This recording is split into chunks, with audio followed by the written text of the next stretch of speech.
So after I'd gone through this breakup and I decided to kind of go in this, like crash course in the depths of the valley, I basically just kind of stayed to myself for about a year and just worked all the time.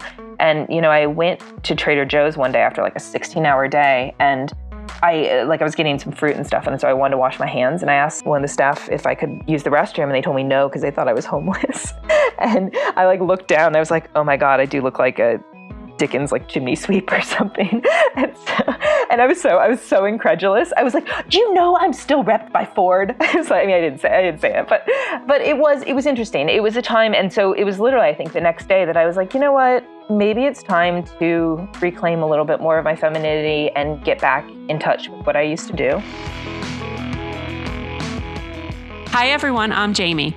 I'm Amy, and this is Clever. And today we're talking to Meyghan Hill. Meyghan Hill is a metalworker, furniture designer, and the founder of HAüS Studios. Yep, you heard that right, HAüS. That's ore as in iron ore, with a WH in parentheses up front, house as in Bauhaus, and studios as an independent designer maker of bedroom furniture and bespoke pieces for residential and commercial spaces. Meyghan took an atypical route to metal fabrication and design. Her first career was as a model and an actress, but a bad breakup was the catalyst for picking up a welding torch. And yes, the brand name HAüS started as merely a play on words, but it's become a very powerful catalyst for conversation, something that Meyghan embraces wholeheartedly. So let's talk to Meyghan about that.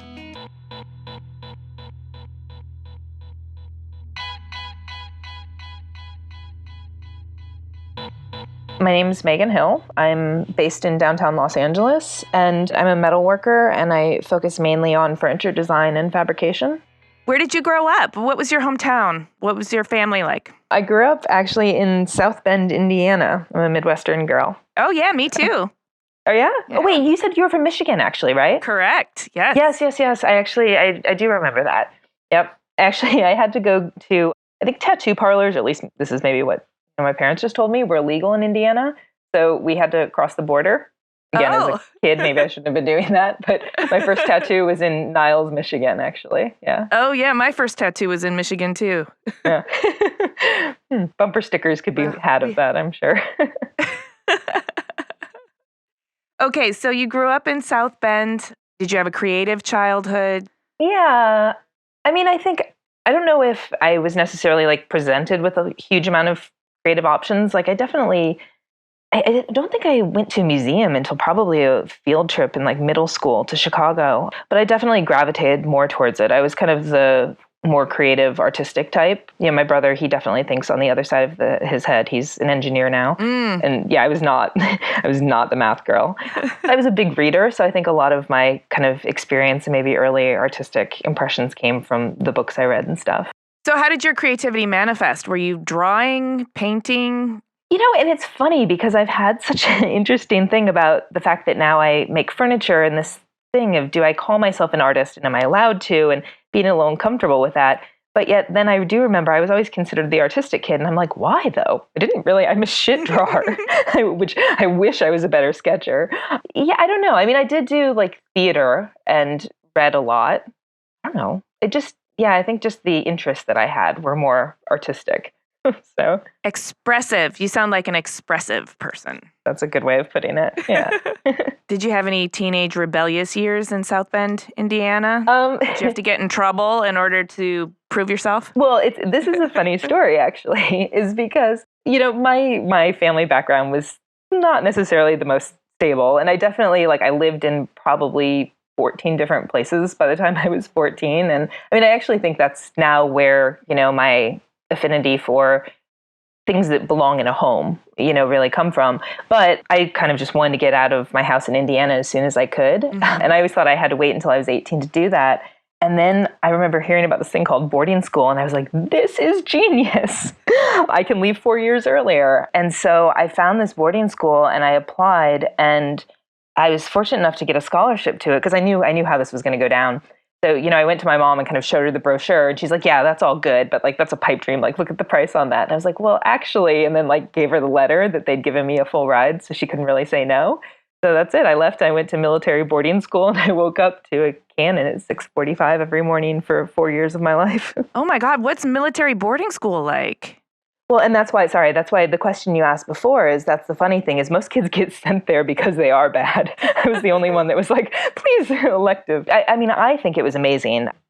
I didn't realize how conservative it was, I think, until I was out of it. But, for me, it was great freedom because I could do all the things I wanted. All of my girlfriends, I didn't have to say like, hey, can I get a ride to so-and-so's house? Can I do this? Like they were all next to me. And so I feel like I kind of went to college at 14 instead of 18. I mean, once I started hitting like 17 and I still didn't have a driver's license and other people had, waitressing jobs and I was still not experiencing that, maybe I started to miss it. But other than that, like I was taking shit there, which is really strange because most people are miserable there. But well, I mean, just thinking about military boarding school to me sounds like something that's super disciplined. Like, were you super disciplined to begin with and it was easy for you to adjust, or was this like super shocking for you? And then Are you still very disciplined now just from having gone to military boarding school?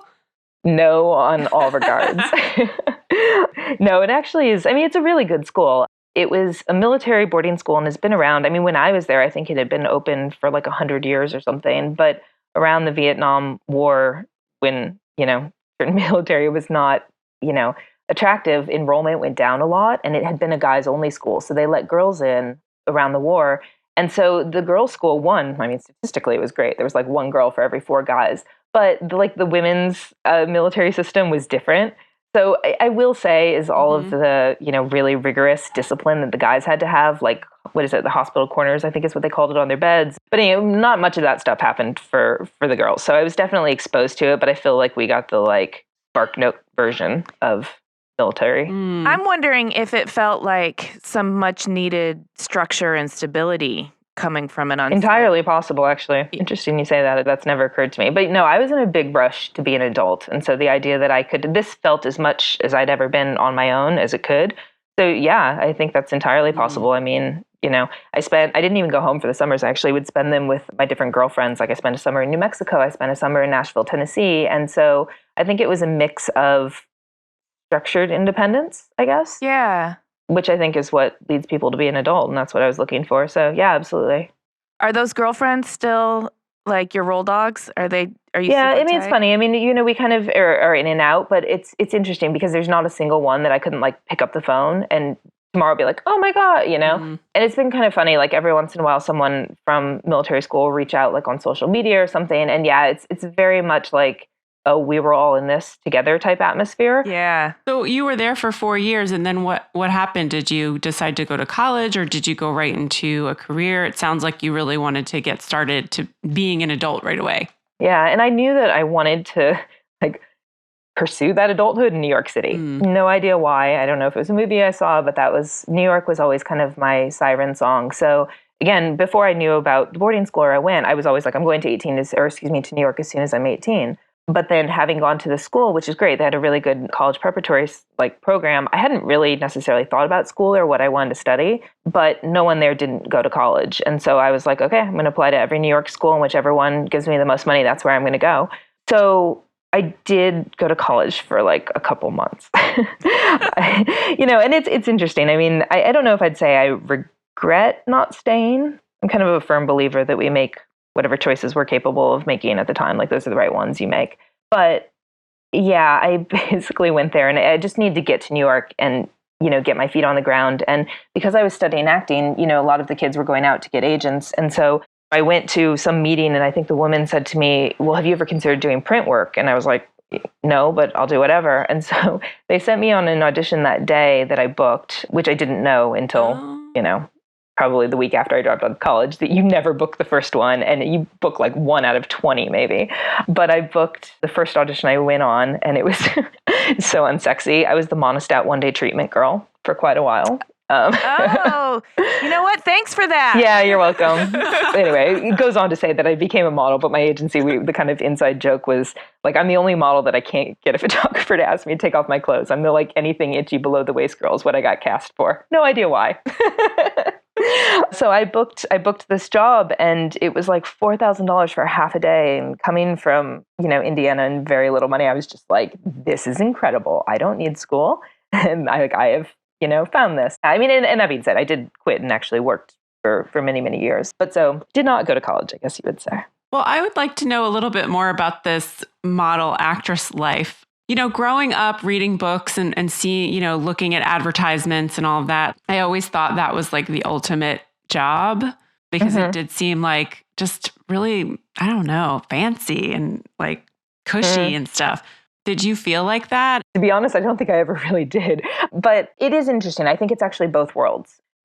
For me, I think that it was great because you get to, go to different locations. I think for the most part, you're working with really great people. You have fun on set. You get to experience different people. And I honestly think that I was too young to realize that it was important to me or would be, that I wasn't really making anything or that I was like kind of making something for someone else. But in general, I thought it was a really good experience. I loved it. I made a lot of really good friends. And, but the other side, like I remember the first time, God, like my first real feet in the water modeling story was, and I'm a redhead, but a lot of times as a redhead, you get cast as kind of the minority. So you'll get on these jobs where they have like a blonde, a brunette, like, the African-American girl, the redhead, whatever. So I think there were like 3 or 4 girls on set this day.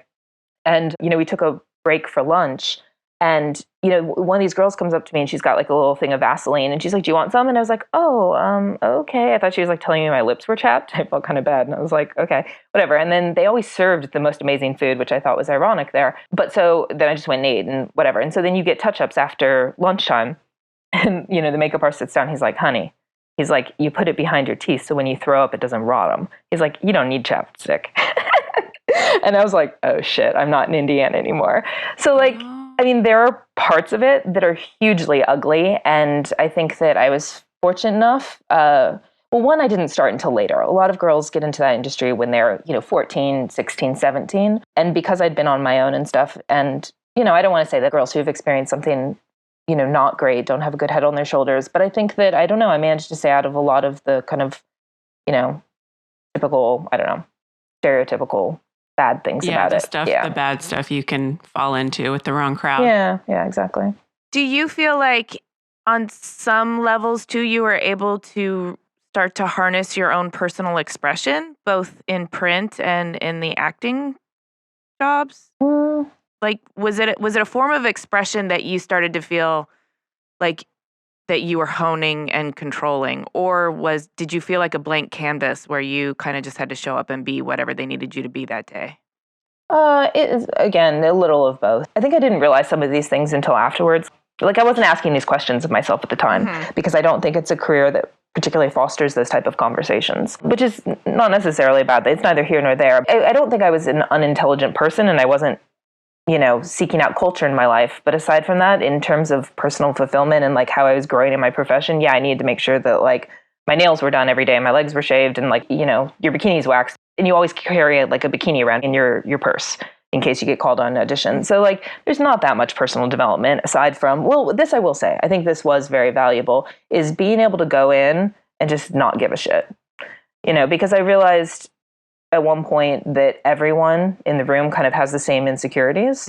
And I don't know, there's something that kind of distills that fear when everyone has it. And then you can either just choose to do it or not. And so I will say, strangely enough, I think it gave me quite a bit of confidence, but not the type that you'd think. It wasn't because like, oh, people think you're pretty, you're getting your hair done, your makeup done, or someone sees you in a magazine. It was actually like, no, this is a choice. I could actually focus on this and be completely neurotic, or I can just like, get work done, get paid, and then go home. And so I think it was part of the latter. So. Yeah, I hear what you're saying. You learn from an early stage, like what's important to spend your fucks on. Yeah, and I also think there's something kind of like universal and maybe even communal about once you recognize that everyone does have those fears too. Yeah. Or the same insecurities in one shape or another.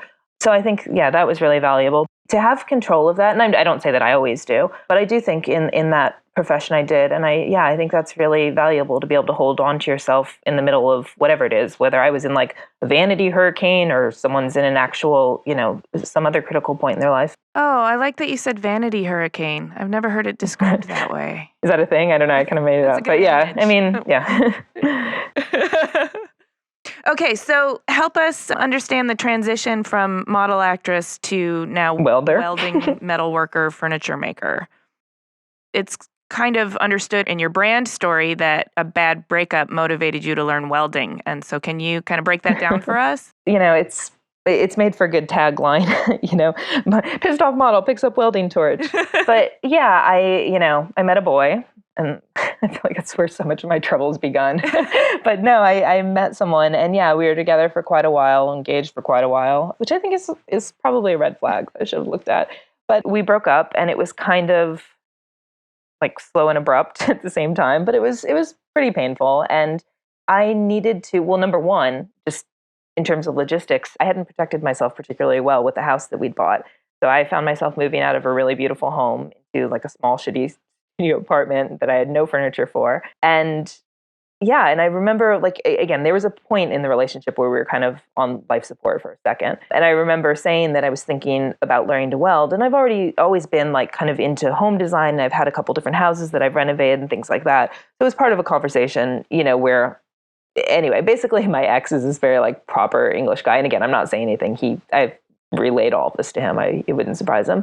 But he's so like proper, and he's an actor, and his fingers are very clean, and he started kind of mansplaining the way I should go about learning welding. And it kind of revolved around like taking, the proper course, and, it's very litigious and safety gear. And I don't know, I personally think that, like, I don't know, when I'm not in a great place, I can be kind of reckless. And I also think I make my best decisions when I'm there sometimes. And I just was like, fuck it. And so I just decided I was going to like twirl my hair and get some sketchy guys in the valley to teach me to weld. And for the first several months, I was probably welding at someone, but it turned into something really amazing. I mean, the guys were, one was, he made like security gates. Another guy was an auto mechanic. It was a very like trade industry, just a garage in the back of, this shop in the valley. And I stayed there for almost a year, and they wouldn't take anything from me in payment except for beer. And they taught me pretty much everything I knew to get started. And I was using a lot of their scraps, kind of actually how some of the pieces that I still make actually started was based on the pieces that were made available to me right then. Mm-hmm. And so, yeah, that was it. I was just pissed off and I started welding. I mean, and again, it was mainly to build myself some furniture. And then I started building it for friends, and they're like, enough, like put this shit on Etsy. And then I did. So. Oh, okay. So that's how it started. So you've established this brand, HAüS, which is an incredible name, by the way. Do you want to tell us kind of how first of all, how the brand name came about, and then just how you kind of got started with your brand and getting recognition for what you were making? I mean, the genesis of the name HAüS, it wasn't like when I first made it up, I was not actually thinking that I was starting a company. I just needed a name for the Etsy store, and or was already taken. And so it did actually get me thinking. And so I started looking at domain names, and I found that HAüS was already taken by a man. And so at that point I was like, you know what? Fuck it. If anyone can add the WH, it needs to be a woman. And I guess now I'm a welder too. So like, I think I can do it. And like at first, it was very much a tongue-in-cheek thing. But as the business began to grow, I could feel how polarizing it was. And I mean, like, it is really difficult to get a bank to print the word whore on your checks or to put it on a credit card. Like, you get a lot of callbacks. Like, we have some questions regarding the nature of your business. But then, yeah, I hit this fork in the road where there were a lot of people that I really respected asking me to reconsider the name because, not necessarily because they were offended, but because they were worried other people would be offended and they thought it would hold me back. And so I had one conversation that really actually cemented the name for me, though. And it was with a designer whose work I was really, really obsessed with. And we had almost an entire bottle of whiskey. And we were just talking about work and inspiration. And he came out and he told me that he thought I should change the name of my company because no one in the design or art community would ever take me seriously.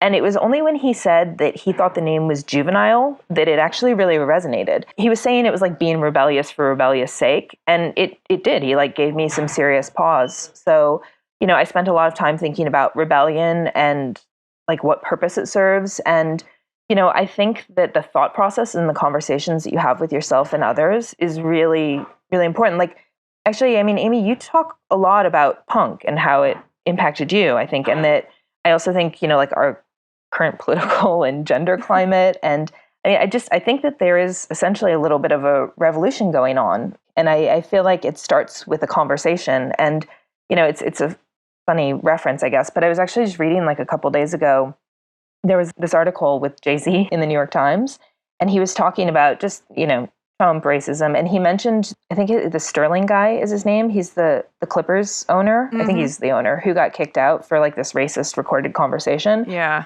And Jay-Z said he was like, he actually thought that firing and banning him was the wrong call because all it did was get rid of the symptom and not address the problem at all. Because what it did is it like allowed for that type of behavior, which he was insinuating is very prevalent in professional sports culture, just to like remain hidden and let it to continue to exist and fester.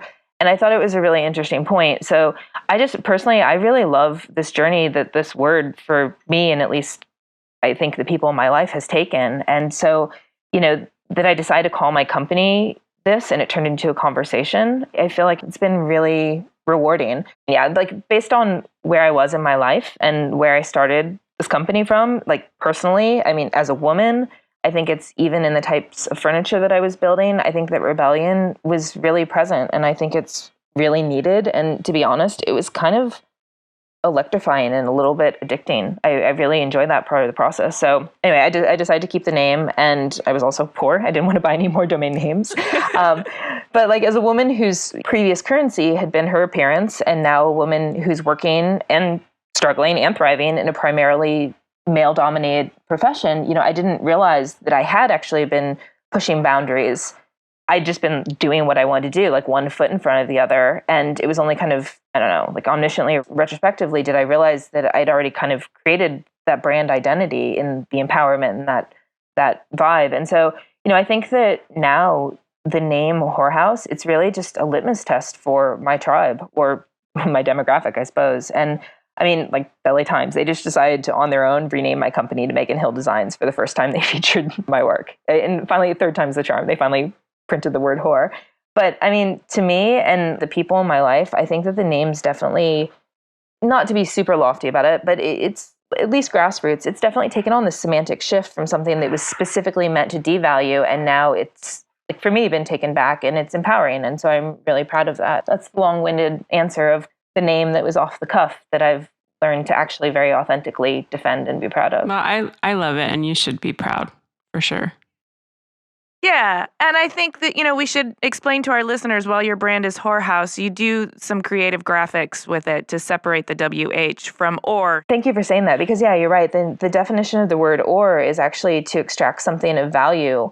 And it's typically meant for metal. And that's really resonated with me on so many regards, whether it was in the beginning, I was using scraps from guys that were leaving it. I was getting value out of the kind of shit show that my life had turned into. And, now it's finding value in a word that specifically was meant to devalue.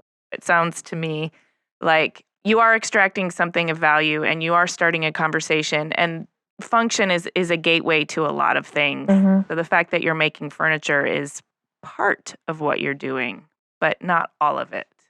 Yeah, absolutely. And I really feel like this career that, again, I didn't necessarily mean to get on, and a name that I kind of haphazardly chosen has taken me on this path of two different directions. One is conversations, and whether it's with myself, whether it's with other people, or I don't know, just what it means to be a woman. But to take some of your power back, whoever you are. And then there's a whole other part of it, the technical side of it, because I'm actually building the pieces myself and all of that. But yeah, it's been a really pleasant surprise how much the branding has become really personal to a lot of people, and people revealed things to me, whether it's just their opinions. I've been shocked as to how strongly people react to the name, whether it's positively or not, or sharing their own experiences. I've had people reach out to me on social media and be like, I'm actually a sex worker. I'm offended that you're calling yourself that. I've had people say I'm a sex worker and I think you're amazing what you're doing.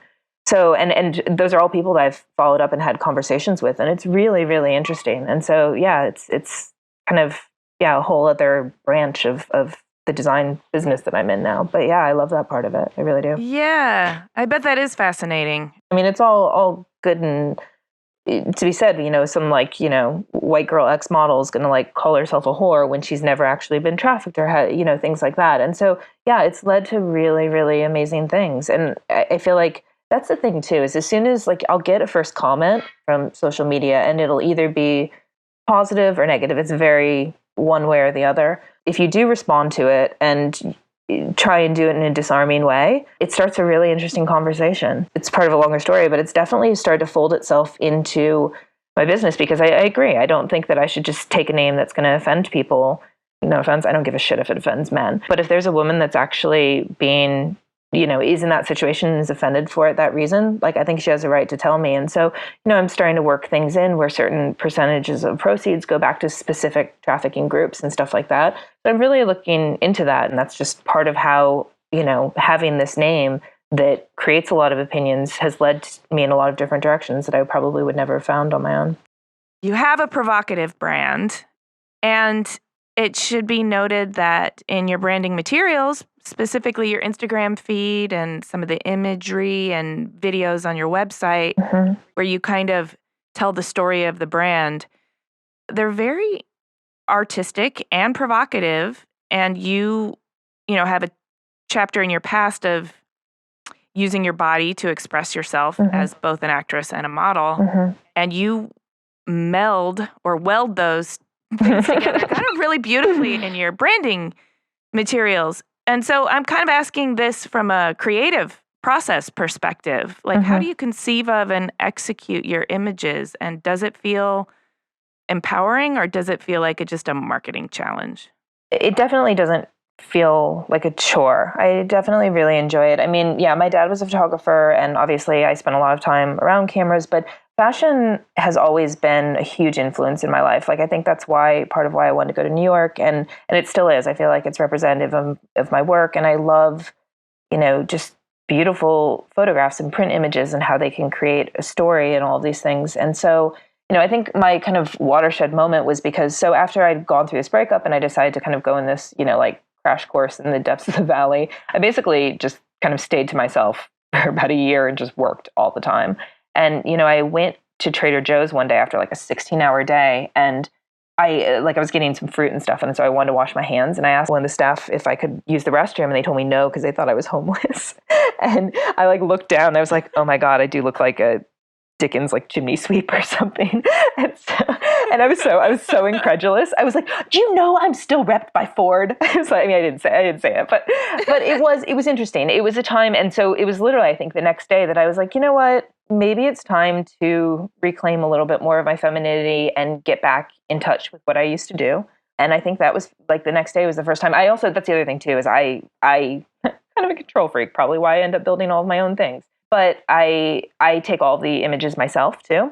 So I was photographing my furniture in my place, and I just decided to put the timer on and hopped in the photo. And it was kind of the genesis. It just, I don't know. And that particular one wasn't as crazy as provocative as some of them have gotten, but it was just, I don't know. It just felt like a good fit. It felt like two things had kind of merged. And so, yeah, it's been a really good way to kind of balance what can be a very physically grueling actual manual labor job from time to time. I mean, it's not like I'm fabricating every day. A lot of my days now are email and this and that. But yeah, it was a good way to balance and still feel like myself a little bit in this. Do you generate ideas and then storyboard them out? Do you have expensive equipment? I mean, totally talking shop now. I don't. Most of stuff is iPhone. Oh, if it's product shots, I still borrow a friend's camera frequently. But no, for the most part, sometimes, I mean, only because the marketing and the social media part has kind of become a big part of the branding, is I'll try and, stockpile ideas here and there as they come. But frequently it just kind of happens a little bit more organically. I mean, I know that sounds ridiculous. I'm just in my shop welding, all of a sudden all my clothes fall off. But it is as you're building something, you're like, oh, wait, this would be an interesting idea. And great, if I'm not on a deadline, I'll stop and do it. Otherwise, I'll hold it for next time. But I wouldn't go so far as storyboarding. No, it's usually just taking a bunch of shots and kind of looking at them afterwards. Honestly, I think sometimes it's the captions and things like that are the things where more thought goes into. Because it's what are you really saying? Yeah. You know what I mean? Because it's it's one thing to take a photo of yourself bending over welding. It's another thing to be no, I'm making the bed that I sleep in. I actually made this bed, and so that might be where some more of the kind of, distilling of it goes. This is a little off topic, but you said something that was fascinating to me. You said, if I'm not on deadline.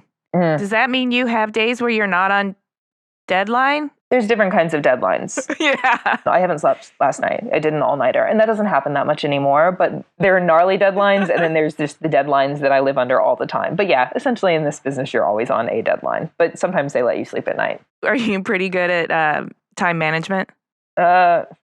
getting better at it. Getting better at it. I ask for a lot of advice on that. That's refreshing. Okay, then in that case, no, I'm shit at it. Yeah, I'm working on it. I'm working on the work smarter, not harder thing. Yeah. Yeah.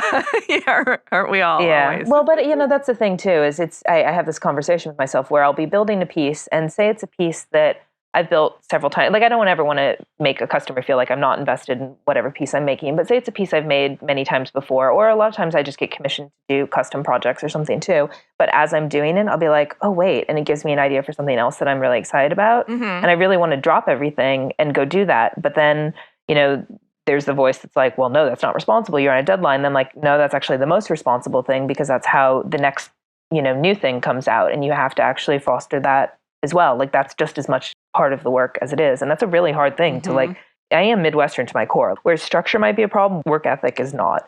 So I can work myself into the ground and then feel like bad for taking a break to have a cup of tea or something. Yeah, man, is that a Midwestern thing? I totally relate to that. I think so. I really do think it is. Yeah. Yeah, I will feel guilty if I'm not working. And by not working, I mean, I'm probably reading a design magazine and trying to come up with the next idea. So I feel like in this business, or at least when you start your own business, I think it's probably the same for most people. You're kind of always working. Yeah. But to be able to delegate, because the things that are more intangible or don't lead to immediate paychecks. Yeah. I mean, they're the ones that are going to lead to the bigger paychecks. It's just down the road. It's hard to kind of govern that voice of no, do I need to do the thing that's due on Wednesday, or this great idea that I think is the next best thing? And I think you need to do both of them, really. It's frustrating because I feel like, in a lot of industries where people are doing things, making things, designing things, they need that creative time, whether they have their own business or whether they're working for a corporation. It's really important that we value ideating, brainstorming, dreaming, and just creative processing time. And I don't think that we're quite there yet. Oh, not at all. I agree with you. I think it's completely necessary. And I also think that I'm completely uncomfortable with it, even in my own management time. But yeah. Too, when we run our own businesses and we're our own boss, we're probably way harder on ourselves than I think we would be, if we had a boss. Yeah. Honestly, tougher, and more critical maybe. And I haven't given myself a promotion in years. Amy, you deserve more money, Amy. Yeah. I want a raise. I do want to talk about your furniture and your creative process too. You mentioned before that a lot of or some of the ideas that you have for pieces come from when you were working with scrap pieces. Can you talk a little bit about how ideas for your pieces kind of generate, and then how does that creative process play out? I usually kind of get an idea and I sit on it for a while. And by sit on it, I mean, it's with me. It's just kind of in the back of my head, and it either goes away or it builds upon itself. So I either lose interest or, I start to really kind of dig into it. So it takes a period of time, but usually those inspirations come from, I'm a big reader. So I would say it's frequently books, or it's somehow fashion, whether it's a magazine or, something I've seen online. And, I feel like that's more the kind of concept ideas are the bigger ones. And then, where it gets a little bit, honestly, more exciting to me and a little bit less esoteric is when I'm actually building things. I'll start to think about I'm building this table this way. Wait, this idea that I had that say, I have this idea for, I'm working on a table now, I'm calling it the exorcism table, which is actually the idea of something being pulled out of, exercising something from yourself. Mm-hmm. And so while I'm building something, I'll be oh, wait, maybe this corner, this detail, that would be good for this, or a different detail that I haven't thought of. So the actual physical process of building, I feel is where the most grit of it happens. Yeah, you've got to make those decisions kind of while you're immersed in the material and in the physics of the whole thing. I think some of it comes from using remnant material and stuff. I grew up not necessarily I didn't have a lot of money at all. And so there were a lot of things that were kind of aspirational to me. But I was always kind of, I don't know, I just grew up with this idea that money was always scarce. And so the idea of wasting anything was always really, I don't know, it just didn't sit well with me. And so I feel part of the way that I start building things is that has been ingrained into me so much that as I'm building things, I realize oh, I have this piece of material here already, or this exists already. It's kind of, but having my hands in it, physically building it, helps me build the next piece because it's already on hand, as opposed to, I mean, there's a lot of designers, and this is not a criticism, it's neither here nor there, but a lot of designers don't build their own things, and that frees them up, and they just make huge ideas and then other people execute them. Whereas in some ways, I think that, my ideas come from materials that already exist, or this would be easy to make, or this would be hard to make, or this would be fucking incredible to make this out of this material. So that's also part of the kind of hands-on vibe, I guess. I really relate to that because I'm a very hands-on person too, and I kind of feel like ideas start in the brain, but they really finish in the hands. I think that designers in many cases increase their vocabulary exponentially when they know how the materials feel and work together, and the mechanics of joining them and all of those processes, I think, actually help expand the language that you get to express yourself with. But it also activates a certain part of the brain that is solving problems and moving parts around and kind of tinkering. I had no idea how much, which it was just silly now that I'm in it to realize this didn't occur to me, but how much math was going to be involved in what I do now. I think that, number one, hands down, I think that, for example, anytime I'm working with a designer, it's always so much easier if the designer has a knowledge of how things are built. They understand what they're asking for, we can get to the bottom line quickly, or if I'm like, well, we actually can't build it this way, we have to do it this way because of this, they get it. Yeah. So I would always want to come from it this route where I'm the fabricator because it helps inform my knowledge. But on the other hand, I do think it can be limiting at times because, like I said, it kind of only occurs to me if it's in my face or, right in my hands. Is there a favorite part of your process? Is it the marketing? Is it the actual welding? Is it the getting a new job to do? What's your favorite thing? It sounds a little vanilla, but it actually is a little of all of those things. I mean, I do really love the time, what I call downtime is when I'm kind of doing R&D, whether it's looking at a design magazine or, I don't know, watching a documentary, something like that, and developing the new ideas and things that keep your head flowing aside from the channels it's usually in my day-to-day. So I love that part of it. The marketing part of it, we were talking about, starting this conversation about something that's much bigger than design, which I didn't intend to, but I'm fully in it and invested in it. I love that part of it. I still love prototyping. I get to do it so infrequently. Every once in a while I'll just have a complete meltdown and be like, I'm building something for myself. This is ridiculous. Because it just feels like such an extravagant thing to do. I should be working on this or I should be doing this, but just, no, I'm going to build a piece just for the sake of building it. I really, really love doing that as well. And then I think having a finished piece, honestly. So I do a lot of commission work and a lot of collaborations, but I also have pieces that I consider in my line, which are pieces that I've created and kept creating and have kind of evolved into ones that, I just sell kind of as is.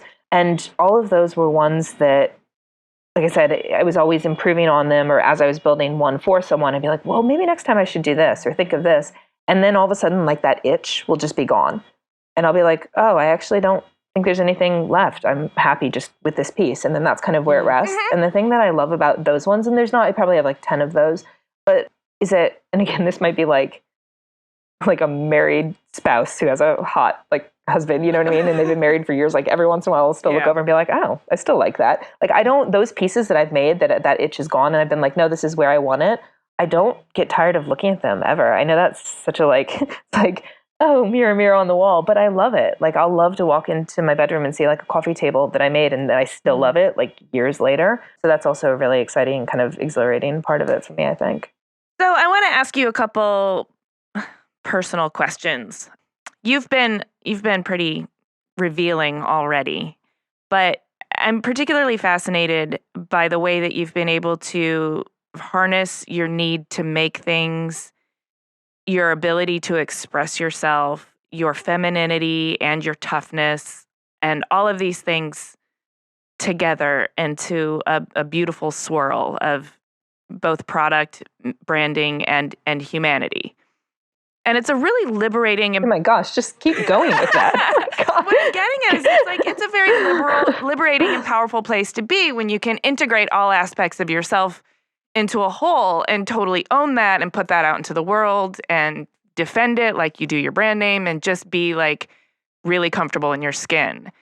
And I think we're all on some level, some part of that process. I'm wondering where you feel like you are. Are you fully integrated? Or are you still kind of piecing yourself together. No. Where are you in that? I don't think integration necessarily means like you've figured it all out and you're done. I think it just means the fragments of yourself are now all working in cooperation with each other. That's interesting. Don't you feel like you can navigate the situations of unrest a lot more powerfully when you're not fighting yourself? Yeah, no, that definitely. Like learning when to like shut your own noise off and be like, no, you're not serving anyone.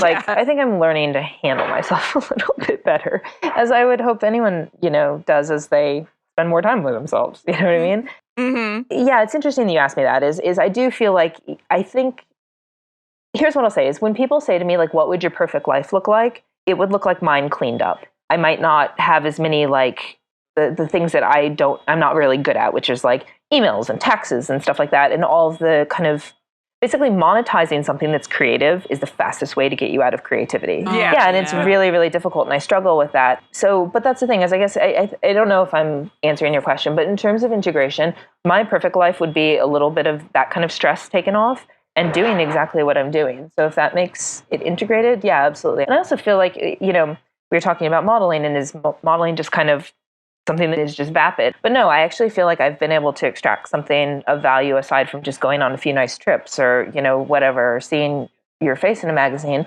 to bring it into this and actually turn it into something else and enhance the brand and the design part of it. So yeah, I'm happy with that part of the integration of it. Absolutely. Yeah, I think what you struggle with is really what a lot of small business owners who are also the maker of their product struggle with, because as you become more successful or as you get more jobs, you have to do more administrative work. And so it takes you away from that time being creative. And that can be pretty frustrating. Yeah. Yeah. I haven't figured that out yet. That's the hardest part of what I'm doing. I don't know. I mean, I don't know if anybody's figured it out. Yeah, that's true. I mean, I'll look at someone, I'll be like, they've done it. They keep their ducks in a row. But I think that it's been really nice that people are so forthcoming, at least in kind of my community in this industry. I found, like, I remember I had this moment when I did the show. It was this guy who's actually, he's an amazing designer. He's doing really, really well now, but he's from Indiana, and him and his wife are there. We kind of had this, affinity, and he, started talking, and I forget what he said. And I was just like, oh my God, this show's going to make me so poor. Like, I can't believe how much money I spent. I was just like, went on this tirade. And then he kind of looked at me. I was like, oh, oops, TMI. And he was like, no, thank you so much for saying that. And that's the thing is what I realized is that I actually think that. I think no matter, I mean, I don't want to say no matter, I hope at some point it plateaus a little bit, but I really think everyone's in their own contextual version of this if they're kind of making things and trying to start their own business. Or at least that's what I tell myself, is everyone's just as messy as I am with it. I want to talk about some of the comments that you receive on your Instagram. Oh, let's talk about those. Yeah, so I know you talked earlier about how you like to engage in dialogue, and a lot of times the first comment's pretty polarizing, but then you kind of get into this gray area of like, this is how I feel and this is why I feel this way, etc. But you also receive comments for people who just think your images are unsafe, like you're not wearing the proper gear or whatever, but they don't understand that it's like an artistic photo, and it's not necessarily like you're not there in a bikini all day welding on top of, in like this weird contortionist. How can they not get it? That's the thing. You hit the nail on the head, which is that's exactly it, is that, I don't understand why they'll see a fashion shoot, and I don't know, it's like an editorial, right? And there's a model posing as, I don't know, like a pilot, and she's flying a plane in like a bikini and Louboutins. And people completely understand that that's an altered reality and that it's meant to elicit something and only for that, right? Mm-hmm. But then, I do it. And the thing that really bothers me is I do think that the people who are coming after me, and not like I'm being witch hunted or anything, but like these comments that we're talking about, they're people that I would consider to be friends and colleagues, I would think. And so it's just like, I don't need any more middle-aged welders from the Midwest who have Bible verses in their profile handle telling me that I'm a dumb bitch. They hope I get terrible burns for welding my underwear. I can't possibly actually be a welder because I'd never do that. And everyone's favorite hashtag is OSHA's gonna get you. Like, actually, I only work for myself. Probably not gonna come knocking on my door. But that's the thing is, I just don't understand how they can't kind of separate those two things. I'll say this too, and I don't know. I'm going to get not bashful, but I think that it would be a very different story if I got those comments regarding the marketing and the branding if my work looked like it was still on Etsy, or it was like Brooklyn circa 2000 industrial stuff. And it was like, I think that, how do you think that I really and consistently build these things if I don't have, you know, proper grasp on the tools that I need, how to use them, the safety gear? But it's just, ultimately, I feel like it is a social experiment to observe. And I think it's fun to laugh at. It's an interesting rock to look under. I mean, and it's this, again, ongoing conversation that our conversation seems to be about. And I love that I can actually take their comments, I can put them on the website as testimonials, and that I'm talking about it and talking about why it happens. You know, like, I don't know, is it misogyny? Is it just sad people? Like, whatever. And, you know, it's funny, actually, the idea of putting it on the website came from, Jamie, did you ever go to that restaurant? I think it was called Craft and Commerce in San Diego. I think it's closed now. I didn't go, but I know about it. Yeah, I heard of it. So they used to, when you go to the restroom there, they'd hired actors to read all of their bad Yelp reviews on loop. And it was amazing. It was like all these actors that were mocking like the waxed hipster mustaches and like suspenders and all this. And I just thought it was genius. And it was also delightful. Like, it took something that was kind of negative energy and like hate being spewed and turned into this fun thing. And also people were like, why are people saying this? And I think it can't hurt to ask that. I mean, it's kind of an endless source of entertainment, the things that I get. Yeah, I think it's hilarious. First of all, it's just a very simplistic lack of understanding of the kind of editorial and the kind of art that you're putting into the image. And I think it highlights this impulse that people have to just be negative. And so they find like a cheap, easy thing to just throw out there and be negative, but it's completely off the mark.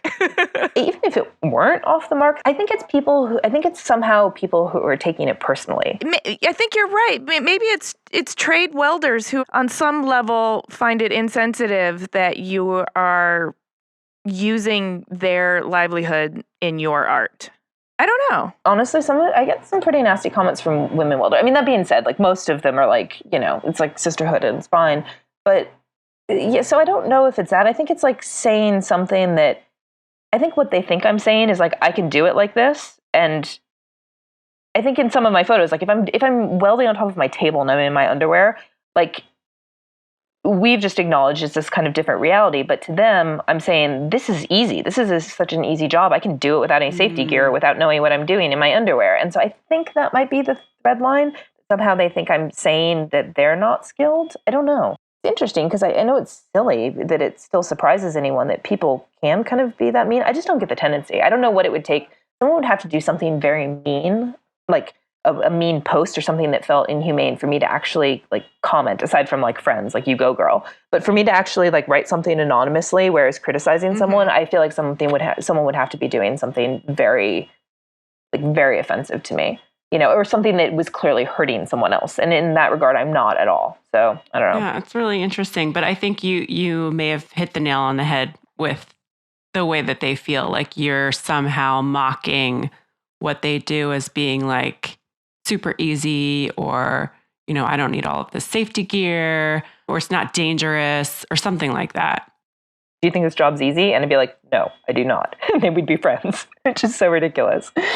Yeah, it's weird because, yeah, there is a commonality with what you do. Well, I also want to know, like, what if you put that photo in a different context? Like take it off of Instagram, right? And put it in a magazine as you're flipping through. Like, what's the reaction? Is the reaction different on Instagram than it would be if it was more of like an advertisement in a magazine? Because I think it might also be like how it's being delivered. Because a lot of people are on Instagram thinking Instagram's somehow real life because you're taking photos with your phone. Absolutely. I mean, I think it's been coined a thing, like Instagram jealousy. It's like, are people seriously like jealous that they're seeing other people on vacation all the time? Like, no one's life is nice as Instagram. Like, I feel like we all know that. We've basically given like Photoshop a platform for everyone. It's like reading a room. Like, people are writing to me and they'll say this really harsh comment and they don't understand that all these people that are like, you go, like, they understand the message behind it. But that's the thing, is like, if you see a photo in a magazine, there are boundaries there. You're like, I understand this is not necessarily real. You're probably right. It is exactly what you said, which is people think somehow it's more true to life, whereas other mediums they understand is not. Yeah, I think it's interesting. I'm wondering how much of it is also like being uncomfortable with women's bodies being the source of desire, and then having that somehow like paired with their job. Yeah. I don't know. Maybe there's something there too, but I'm no psychiatrist, so what do I know? No, but I agree. People feel like I'm emasculating them somehow. Yeah. I think that really might be it. Actually, that's interesting. Is maybe it's taking something that they're used to. Like they're used to seeing women in those positions being like the centerfold of a magazine or selling lingerie, right? Not talking about welding. Exactly, but that's really just creature comforts, isn't it? Like, this is familiar, this is not. But I think it might be that. I think that some of the people who are commenting are like, no, I'm used to seeing a woman doing this and this. Because, like, don't get me wrong, like, there's not many, like, welding machine shops out there that don't have, the calendars of the girls on the wall. And they're all standing there holding tools. Mm-hmm. They're in a bikini holding tools. But the difference is it's really clear that they're not using them. So I think it's the fact that I'm saying I'm using them, which I am, but combining that with a stereotype that they understand that they feel comfortable with, and they don't like that. Like, don't fuck with what I know to be true. You know what I mean? And I think it's something in that. Right. And instead of addressing their own discomfort, they're just taking it out on you. Anyway, let's move on to your goals. What are you doing with your studio next? Where do you want to go? What are your hopes and dreams? I feel like one of the biggest challenges I've been confronted with in the most recent, I'd say probably a couple of years of doing this business, is just in terms of me being the fabricator and actually building everything, the sustainability of that. Because at some point, and this is a great problem to have, if the demand keeps up, you either start like charging enormous prices and you make a couple pieces a year, or you need to make this scalable a little bit. And that's been a really tough thing, because I do feel like people respond to my brand. And I mean, I hope the work itself stands for itself, but they're responding to the brand as well because I'm building it. And I talk about that a lot. And so it felt a little disingenuous to start having other people make stuff. And so in kind of really trying to figure out what the solution for that is, because like I can't keep working this hard my entire life, is I'm really, really committed to trying to find a women's workforce, which doesn't really exist yet, at least in this particular field.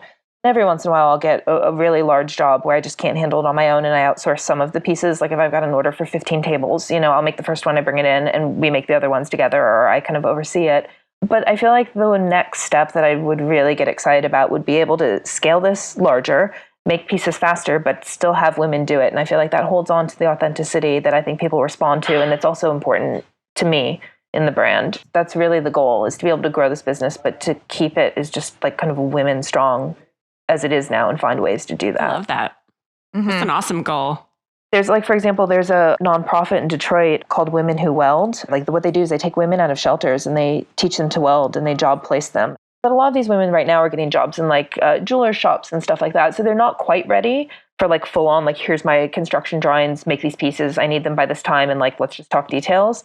But if that existed somewhere, whether it's something that I create or something that exists somewhere else, I love that nature that they're taking women out of shelters. It kind of ties back into this thing of this idea of like, reclaiming this word whore. That kind of feels like the next step in something that I really want to investigate. I mean, I have, but it's doesn't really exist. So kind of creating that feels like a challenge, or hoping that it comes in time. And what about personally? It's funny. I feel like we were talking about how before I don't know any entrepreneurs who aren't like this stressed all the time. I don't know any entrepreneurs who are like, wait, personal life? What's that? Right. I know. Can you even imagine like being a grandmother one day? Like, I have no idea. I've decided to suspend that part of reality for a little while, because my life is probably killing myself with all the fumes I'm breathing every day, let alone something more conventional where I have to take care of other beings. I don't know. I mentioned earlier, and I think this is a great place to be, is my best version of my life would look very similar to what it is, but with just a little bit more ease in terms of business and making more projects that I want, as opposed to, everyone's got to do certain jobs to pay the bills and stuff, just so a little bit more like the best version of my life. So I guess I'm just kind of working to that. And I'm happy that that's my goal, as opposed to like, I wish I could have someone else's life or something completely different. I live and work in my studio. I love that. I have no commute. I can get up, I can build something at 2:00 in the morning if I want to. If I wake up and literally, some people have like a little notebook by the side of their bed. I had a dream. I want to remember this. It gave me an idea. I can literally go and actually build it right then. So I really just want kind of to keep a version of that. And I really want to develop a little bit more of a showroom in the studio.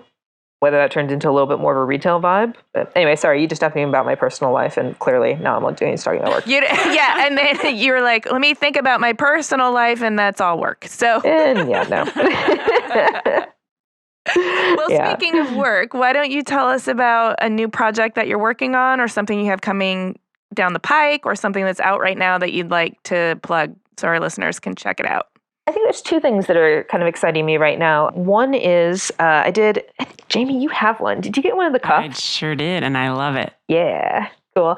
So I collaborated with a friend of mine. Her company is called GC Collaborative, and she actually had the genius idea. One, she's just been a great friend and a really big advocate for my brand, and she's been saying, like, I want to do a jewelry line with you, and I'm so sensitive about that, only because for years I was like a metal worker, and someone would say, what do you do? I'm a metal worker. Oh, you make jewelry? No. I make big things, like big things.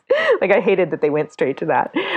But anyway, she approached me and she was like, I'd really love to do a jewelry line kind of based on your furniture and the vibe behind that. What do you think? And, what we kind of distilled it down to right now was we're doing these cuffs, and the idea is they're sold in pairs. This is you buy two and you give one. And so they, are these leather cuffs that say HAüS Army on them, and then, which is what I'm going to call my workforce, women's workforce someday. So the idea is it comes with this little tag, and you're like, I am giving this to you because I think you're a badass woman, and I want you to have this. And so that's something that is kind of new, and I'm really excited about, just because I love that idea. Like, I would be so amazed if someone gave a gift to me like that. I think it's a really thoughtful thing, and I also feel like it kind of creates a little bit of a community, and I love that. Mm-hmm. The other thing is, so I've started a line of small goods, which again, getting smaller, but yeah, so just small things like, vanity vessels and, things for kitchens, like salt and pepper shakers and stuff. And just kind of trying to put some things out there that are a little bit smaller and a little bit more scalable. But I've got a lot of people that will reach out to me. They like the branding, they want a piece of it, but they don't want to buy, like a $7,000 coffee table, and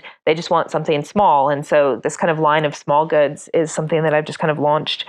And it seems to be doing well. I'm excited about it. We want our listeners to make sure they can go check out all of your beautiful photography and all of your awesome products and purchase some of these products. Where on the web can our listeners find you? Well, my website is HAüSstudios.com. And then on the Instagram, I am HAüS Studios. And it's HAüS, like HAUS, like the fancy German way. Although on the website, you can spell it however you want. It takes you to the right page. Cool. Well, thank you so much for taking the time to talk to us and being so honest. All right, ladies. Well, thank you so much. I'm going to have to go finish this table that's leaving at 3, and that's wishful thinking. But good luck. Thank you. Bye.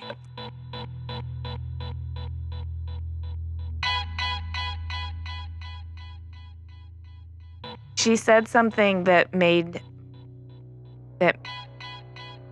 when she talked about governing that voice in your head that has to be the steward of your creative time, when she said that it's actually the most responsible thing she can do is to go investigate that new idea, I felt like somebody just took a ton of bricks off my shoulders, because I don't know if it's a Midwestern thing, like she said, but I struggle with that all the time. Like, what's the most responsible thing for me to be doing? And it always feels like it's the thing that's most immediate on my to-do list, or that's going to generate an income right away, or that's somebody's waiting for. And so then I end up prioritizing away the creative time or cramming it into a space that's not quite as suitable. And so anyway, I took a lot from that. I think we all have to remind ourselves to carve out the time to be creative, and we have to be really protective of that. Yeah, I agree. And sometimes it can be really hard to do, especially if you have a lot of responsibilities, whether it's family responsibilities or work responsibilities, business responsibilities. It's hard. Yeah. And it's hard to not call it daydreaming or, just chilling, looking at, she's like, oh, I just flipped through magazines, but that's also work. And it's kind of like I'm on Instagram and I'm looking at photos, and my husband's like, what are you doing? And I'm like, I'm working. And he's like, no, you're not. You're looking at photos on Instagram. And I'm like, well, it's part of my job. Yeah, I think that's part of it. Is I was always accused of daydreaming and dawdling when I was a kid, and now daydreaming and dawdling is part of my creative process. And then I'm like, I don't know if this is okay. Right. But you only have yourself to answer to. So it's weird. Like, you have to be your own parent. Yeah. Yeah. Totally.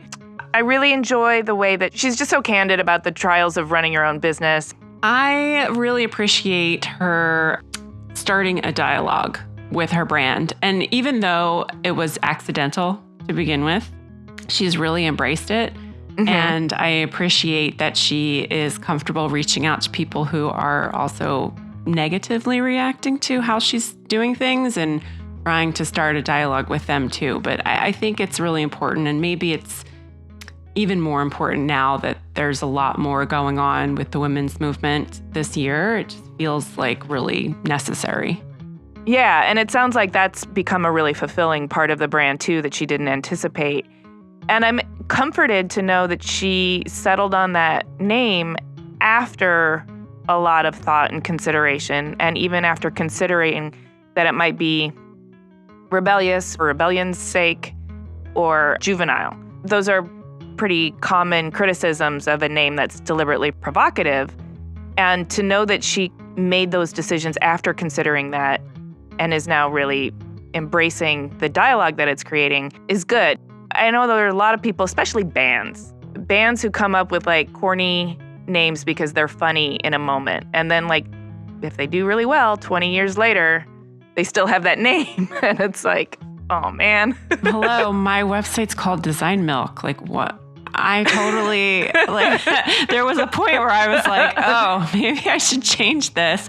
And then I was like, you know what? It actually represents where I was, but also where I am and my voice. And it's funny and it's kind of goofy, and that's kind of who I am, and it doesn't take itself too seriously. So like, it fits. And I think like once you get comfortable with that, I don't know, like if you're uncomfortable with something you've done in the past or something that kind of sticks with you, like once you get comfortable with it and embrace it, it just feels so much better. Like to just like live with it and be like, yeah, that's just something stupid I did, but here's what I'm going to do with it.